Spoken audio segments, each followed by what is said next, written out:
To update po to update. I'm sorry I have to update you this way. Hindi po ako makalabas sa media because the report so far is that there were agents na sumabay sa media and claiming to be media.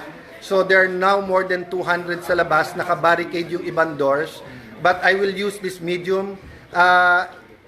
Sergeant at Arms, PNP, Marines, dadating si Sec Remulla, please escort them, please allow them in.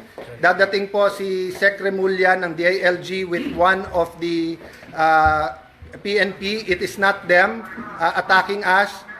Allow them in, isa-secure daw ang building at tayo. But I just want everyone to know, ito pong grupo na nandito, we're not going to leave each other, we're not going to leave Senator Bato. May agreement na. We're still looking at the Supreme Court decision but his legal remedies have not been exhausted.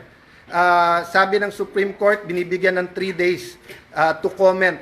So we are relying on the law, relying on the Constitution, we are relying on the word of the NBI na hindi papasukin ang Senate na walang coordination. But again, nagkaputukan na po dito. We cannot let this pass.